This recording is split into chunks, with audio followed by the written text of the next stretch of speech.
Maria Eduarda Nogueira de Paula tinha 17 anos quando disse ao pai: "Prefiro continuar com a doença a perder a fé." Diagnosticada com câncer ósseo raro, ela passou 5 dias alimentando-se apenas da Eucaristia. Médicos paravam suas rondas para não interromper suas orações. Enfermeiras choravam ao vê-la confeccionar terços entre sessões de quimioterapia. Dom Gil Antônio Moreira, arcebispo de Juiz de Fora, levou um dossiê ao Vaticano declarando: "Ela é a versão feminina de Carlo Acutis." Se você acredita que a santidade ainda existe nos dias de hoje, deixe seu like para que esta história chegue a mais pessoas. Porque o que aconteceu nos corredores daquele hospital em Juiz de Fora pode mudar para sempre o que você pensa sobre sofrimento, juventude e fé. Juiz de Fora, Minas Gerais. Uma cidade como tantas outras no interior brasileiro. E nela, uma família que se dizia católica da mesma forma que milhões de brasileiros se dizem, batizados, mas distantes.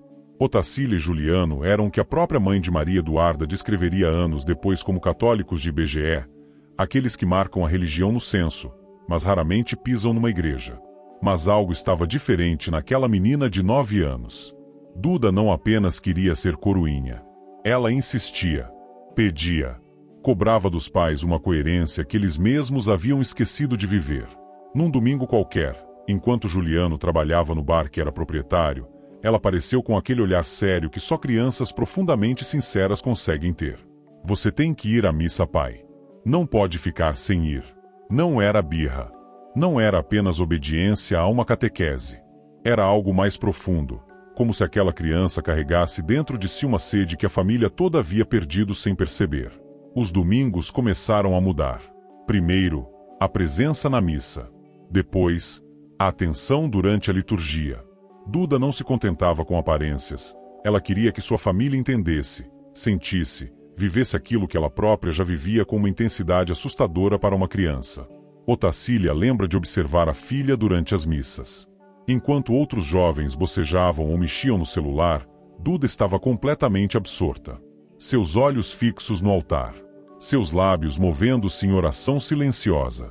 Havia uma reverência que não parecia aprendida, mas inata, como se ela reconhecesse na Eucaristia algo que os adultos ao redor tinham deixado de enxergar.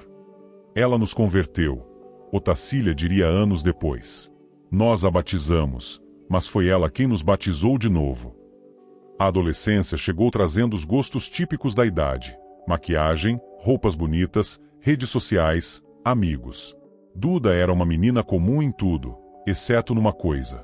Enquanto suas colegas discutiam influencers e tendências, ela falava de Santa Teresinha como quem fala da melhor amiga. "Desejo que todos tenham uma amizade no céu, assim como eu tenho com Santa Teresinha", dizia com uma naturalidade desconcertante. Ninguém imaginava que essa devoção seria testada de uma forma que nenhum pai ou mãe jamais desejaria presenciar. O ano de 2021 começou a preparar o terreno para algo que a família ainda não conseguia compreender. A pandemia trouxe morte e dor de forma brutal. O avô de Duda faleceu de Covid no saguão do próprio hospital, onde Otacília trabalhava como enfermeira. 2 meses depois, foi Juliano quem quase não voltou da UTI, sobrevivendo por aquilo que a família descreveu como milagre. No final do ano, a avó também partiu. A gente pensou, 2022 vai ser um ano diferente. A vida vai ser melhor, Otacília lembra, com a voz embargada. Janeiro de 2022. Uma dor na perna direita de Duda. Dor do crescimento, disseram os primeiros médicos. Mas a dor não passava. Piorava. Exames. Mais exames. Até que veio o diagnóstico que nenhum pai está preparado para ouvir. Sarcoma de Ewing. Câncer raro nos ossos. Já com metástase. E foi naquele momento, no auge de seus 15 anos, que a verdadeira Duda começou a se revelar. O quarto de hospital tem um cheiro peculiar, antisséptico, frio, impessoal. É um lugar onde o tempo parece arrastar-se de forma diferente, onde cada bip de monitor ressoa como um lembrete da fragilidade humana. Para a maioria dos pacientes, é um lugar de medo, ansiedade, revolta. Para Maria Eduarda, tornou-se um santuário. As enfermeiras do hospital em Juiz de Fora começaram a perceber algo incomum. Todos os dias, em horários específicos, aquela adolescente careca pedia que não a interrompessem. Não era para dormir. Não era para descansar da dor que a consumia. Era para rezar. Duda participava das lives do Instituto Hesed, especialmente do Terço da Misericórdia. A equipe médica, inicialmente confusa, começou a se organizar. Médicos adiavam visitas. Enfermeiras ajustavam horários de medicação. Todos sabiam, naquele momento, ela estava em outro lugar. Um lugar que a doença não conseguia alcançar. A gente ficava impressionado, conta uma das enfermeiras que a atendeu. Ela sorria. Sempre sorria, mesmo quando sabíamos que a dor era insuportável. Aquele sorriso se tornou uma espécie de mistério vivo naqueles corredores hospitalares. Como alguém tão jovem, enfrentando algo tão brutal, conseguia irradiar paz? Não era a paz da ignorância, nem a negação de quem foge da realidade. Era algo diferente, mais profundo, mais real. Entre as sessões de quimioterapia, quando o corpo gritava pedindo alívio, Duda fazia terços. Suas mãos trêmulas, marcadas por agulhas e hematomas, moviam-se com cuidado meticuloso, entrelaçando contas, fazendo nós, criando objetos de oração. Não era apenas um passatempo. Era um apostolado silencioso. Isso é o que me deixa mais feliz, ela dizia aos visitantes, mostrando os terços prontos. Quando começou a vendê-los e arrecadou um valor considerável, Juliano sugeriu que ela entregasse o dinheiro diretamente ao padre da paróquia. Ele vai ficar tão feliz em saber do seu esforço, disse o pai, orgulhoso. Mas Duda recusou. Insistiu que a doação fosse anônima, colocada diretamente na caixa de ofertas da igreja. Juliano insistiu, sem entender. Ela foi firme. Pai, isso é entre mim e Deus. Não precisa de mais ninguém sabendo. Era o evangelho vivo. Quando deres esmola, não saiba a tua mão esquerda o que faz a direita. Ela não apenas conhecia as palavras. Ela as vivia com uma radicalidade que envergonhava os adultos ao redor. As visitas se tornaram frequentes. Amigos, familiares, conhecidos vinham ver a menina do sorriso. Mas Duda tinha uma preocupação que ecoava constantemente. Não quero ser motivo para alguém duvidar de Deus. Ela entendia algo que muitos cristãos levam a vida inteira para aprender. O testemunho não está nas palavras, mas na postura diante do sofrimento. Ela não pregava, não fazia discursos, apenas sorria, e rezava, e oferecia. E aquele sorriso, inexplicável para a lógica humana, começou a converter corações.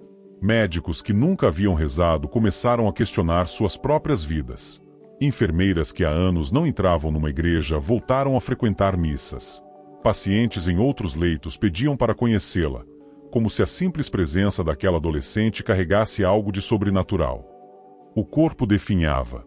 Os exames mostravam a progressão implacável da doença. Mas algo nela crescia. Algo que a medicina não conseguia medir, mas que todos sentiam. Sua mãe, Otacília, observava tudo com um misto de dor e admiração. Nós não vimos mais apenas uma menina, ela diria depois. Vimos surgir uma gigante na fé. Uma alma de sétima morada. Sétima morada. A expressão vem de Santa Teresa de Ávila, descrevendo o mais alto grau de união mística com Deus. Um estágio que poucos santos alcançam em vida. E ali estava ele, manifestado numa adolescente brasileira que deveria estar preocupada com vestibular e festas, mas que escolheu entregar-se totalmente àquele que a chamava por um caminho estreito e doloroso.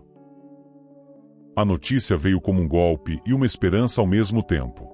O tratamento necessário para combater o sarcoma de Evin de Duda, a protonterapia, não estava disponível no Brasil. Ela precisaria ir para Madrid, na Espanha. O custo, R$700 mil.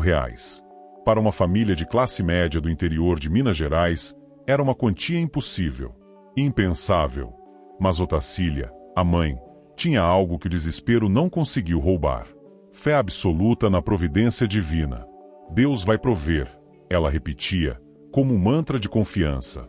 Não era otimismo vazio. Era certeza de quem já havia visto milagres menores e sabia que Deus não abandona seus filhos. Lançaram uma campanha. Nas primeiras horas, as doações eram tímidas. Dezenas de reais aqui, algumas centenas ali. Mas então algo extraordinário aconteceu. Como se uma força invisível mobilizasse corações por todo o Brasil, as doações começaram a explodir. 30 horas depois do início da campanha, o contador mostrava 820 mil reais. Duda iria para Madrid. O voo, a chegada, o hospital espanhol com sua estrutura moderna e fria. Juliano ficou no Brasil, trabalhando para manter a família. Otacília acompanhou a filha naquela jornada que parecia ao mesmo tempo uma esperança e um calvário. O tratamento começou agressivo, como tinha que ser. A protonterapia atacava o tumor, mas os efeitos colaterais eram devastadores. O esôfago de Duda ficou em carne viva. Cada tentativa de engolir era uma agonia. Mesmo água causava dor lancinante. Ela parou de comer. Parou de beber. O corpo definhava rapidamente. A equipe médica estava preocupada. A desnutrição poderia comprometer todo o tratamento. Mas havia uma exceção. A Eucaristia. Todos os dias, Duda recebia a comunhão. E apenas a Eucaristia ela conseguia receber sem dor. Como se o corpo de Cristo, milagrosamente, não causasse o sofrimento que qualquer outro alimento causava. 1 dia, 2 dias, 3, 4, 5 dias completos alimentando-se exclusivamente da comunhão diária. Os médicos espanhóis, muitos deles agnósticos ou indiferentes à fé, não tinham explicação. Do ponto de vista médico, aquilo não fazia sentido. Mas ali estava ela, sustentada apenas por aquilo que os católicos chamam de pão da vida. Otacília observava a filha com um misto de dor e espanto. A frase de Duda ecoava em sua mente. Mãe, pelo que você agradeceu hoje? Já agradeceu por conseguir respirar? Já agradeceu por conseguir falar?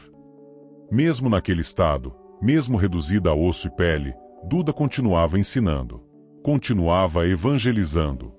Cada palavra era uma lição de gratidão que envergonhava qualquer reclamação humana. Enquanto isso, no Brasil, Juliano vivia seu próprio inferno particular. A distância, a impotência, o medo de perder a filha do outro lado do oceano. Ele caiu de joelhos diante de uma imagem de Nossa Senhora. Se for para levá-la, que ao menos cesse essa dor. Eu não suporto mais vê-la sofrer assim. Era a oração desesperada de um pai que amava além do suportável. Mas quando contou isso para Duda numa videochamada, a resposta dela o deixou sem palavras. Pai, o que o senhor espera? Que eu faça o exame e não tenha mais a doença. Ela fez uma pausa, e seus olhos, aqueles olhos que já haviam visto mais dor do que qualquer adolescente deveria ver, estavam serenos.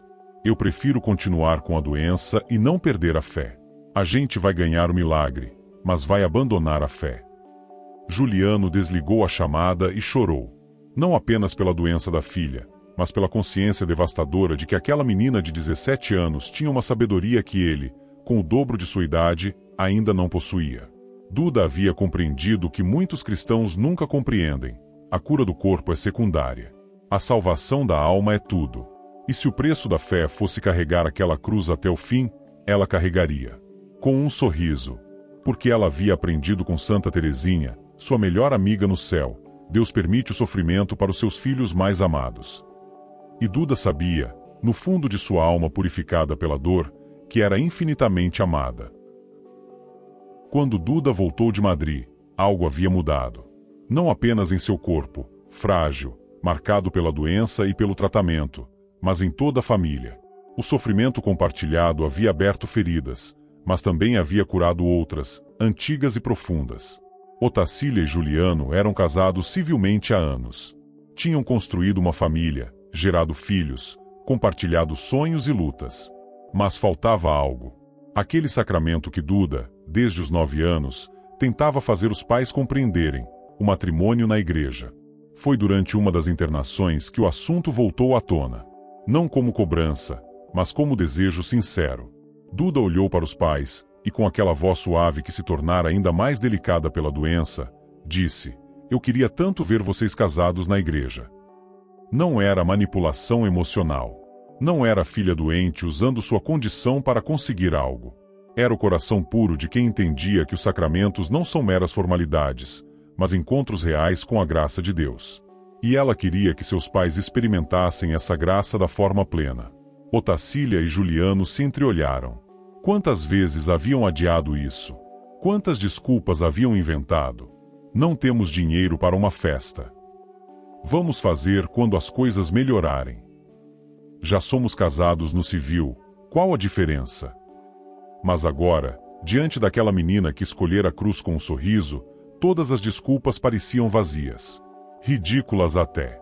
A preparação foi rápida. Não haveria festa grandiosa, vestido de noiva caríssimo, buffet para 200 convidados. Seria simples, mas seria verdadeiro. O dia chegou. A igreja estava decorada com flores singelas. Poucos convidados, apenas os mais próximos. E no banco da frente, envolto em mantas porque o corpo já não conseguia manter a temperatura, estava Duda. Quando o padre pronunciou as palavras solenes, "Eu vos declaro marido e mulher", ela chorou. Não de tristeza, mas de uma alegria que transcendia a dor física. Seus pais haviam se entregado um ao outro diante de Deus. Haviam selado com o sacramento aquilo que a vida já havia unido. Foi um dos dias mais felizes da minha vida, ela diria depois. E não era exagero. Numa existência marcada por tanto sofrimento, testemunhar aquele momento de graça era um presente que valia mais do que qualquer cura milagrosa. Os meses seguintes foram de altos e baixos. Períodos de melhora, seguidos de recaídas brutais. A doença não dava trégua. Mas Duda também não.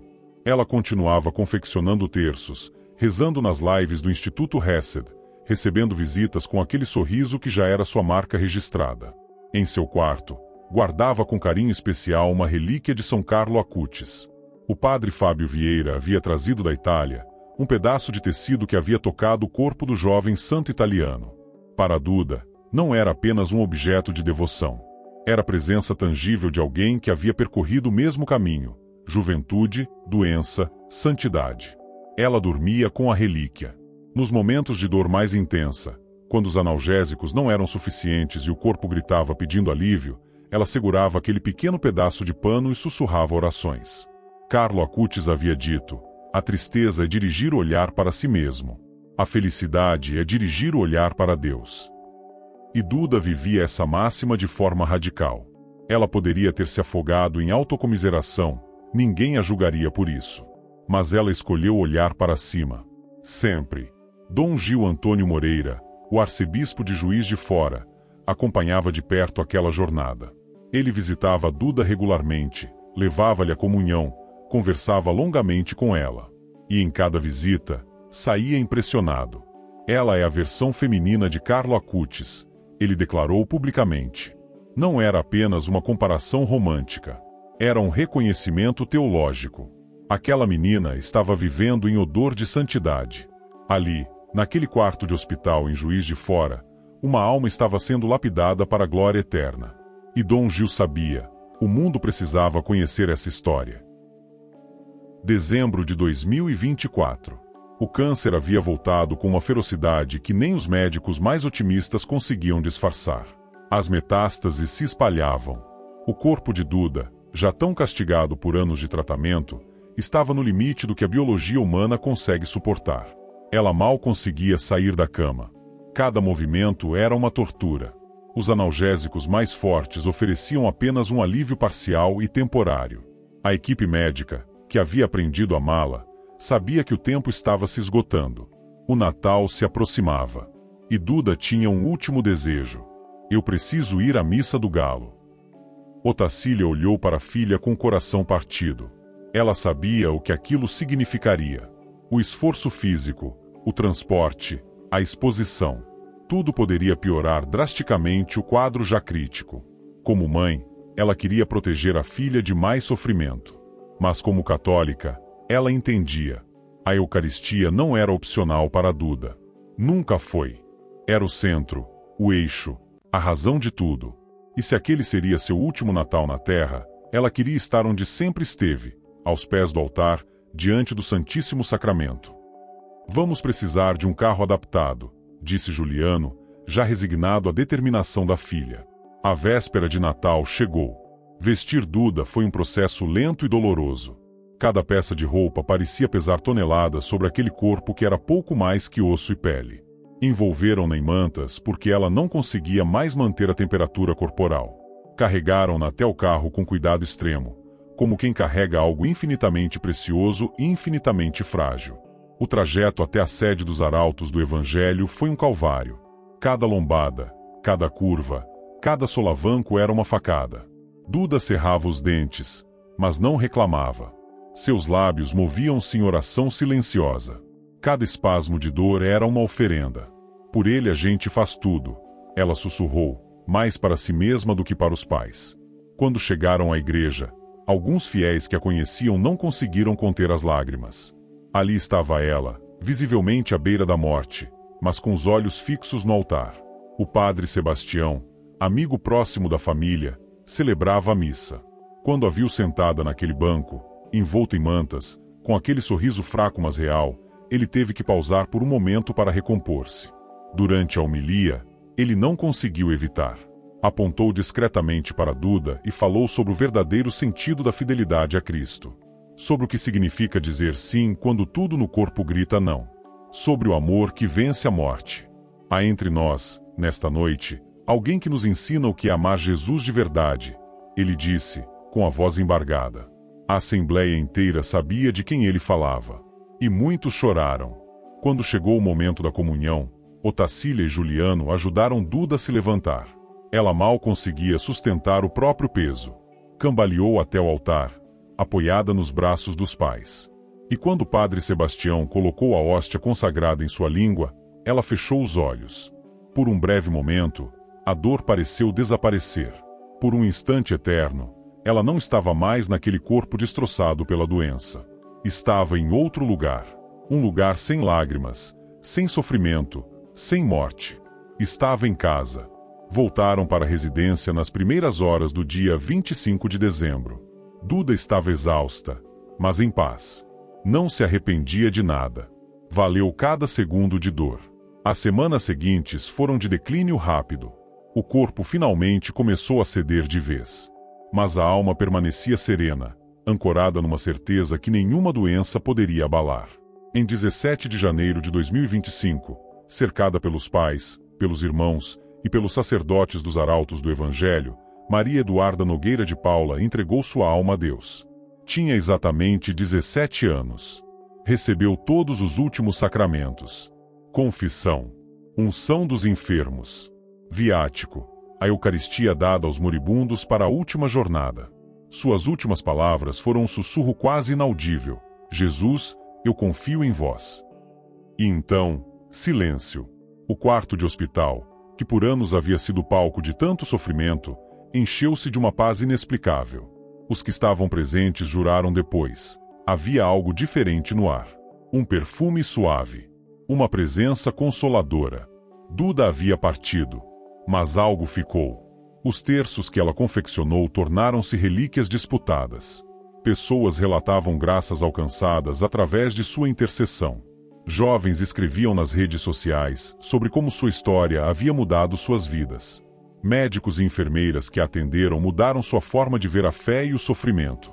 No Jubileu dos Coroinhas de 2025, realizado no Vaticano, foi dedicada uma cápsula do tempo em memória de Maria Eduarda, a ser aberta apenas em 2033. Dentro dela, mensagens de fé para a Igreja do Futuro. Em 2025, numa viagem ao Vaticano, Dom Gil carregou consigo um dossiê cuidadosamente preparado. Documentos, testemunhos, fotos, relatos médicos. Tudo sobre Maria Eduarda Nogueira de Paula. E entregou pessoalmente ao Santo Padre, com um pedido. Após o período regulamentar de 5 anos, seria importante iniciar um processo de beatificação. E enquanto o processo de beatificação aguarda o período regulamentar de 5 anos, algo já aconteceu. O verdadeiro milagre. Não de cura física, mas de transformação espiritual. Existe uma frase de Santa Teresinha que Duda repetia constantemente: Deus permite o sofrimento para os seus filhos mais amados. Durante séculos, essa afirmação incomodou teólogos, filósofos e até cristãos sinceros. Como um Deus de amor permite que seus escolhidos sofram? Porque a cruz é o caminho dos santos. Maria Eduarda não respondeu essa pergunta com palavras. Ela respondeu com a vida. Aos 17 anos, quando deveria estar preocupada com vestibular, primeiro emprego, namoro, ela escolheu algo que a modernidade considera loucura. Preferiu a doença à perda da fé. Preferiu a cruz à cura se isso significasse abandonar aquele que a amou primeiro. E nessa escolha radical, ela revelou uma verdade que o mundo esqueceu. A santidade não consiste em evitar o sofrimento, mas em amá-lo quando ele vem das mãos de Deus. Duda não foi santa apesar do câncer. Ela foi santa através dele. Cada sessão de quimioterapia era uma oferenda. Cada dor lancinante, uma união com Cristo crucificado. Cada sorriso impossível, um testemunho de que existe algo maior do que esta vida. Dom Gil estava certo ao compará-la a Carlo Acutis. Ambos jovens. Ambos apaixonados pela Eucaristia. Ambos mortos prematuramente. Mas ambos eternamente vivos na memória da Igreja. A diferença é que Carlo já está nos altares. Duda ainda aguarda seu tempo. Mas quem conviveu com ela não tem dúvidas. Otacília, sua mãe, disse algo profundo. O verdadeiro milagre já aconteceu. Foi ver minha filha, no auge de sua juventude, preferir a cruz à cura, encontrando na dor o caminho mais curto para o abraço do pai. Hoje, em Andrelândia, Minas Gerais, há um túmulo simples. Sobre ele, flores frescas sempre depositadas por devotos anônimos. E terços. Muitos terços. Alguns confeccionados pela própria Duda, guardados como relíquias de terceira classe por aqueles que acreditam que aquelas mãos tocaram o sagrado. As enfermeiras que a atenderam mudaram de vida. Os médicos que a examinaram voltaram à fé. Os jovens que conheceram sua história começaram a frequentar missas, a rezar terços, a buscar algo mais do que o mundo oferece. E há algo profundamente reconfortante nisso. Num tempo em que a juventude é vendida como sinônimo de prazer, diversão e ausência de responsabilidades, Duda mostrou que é possível ser jovem e santo.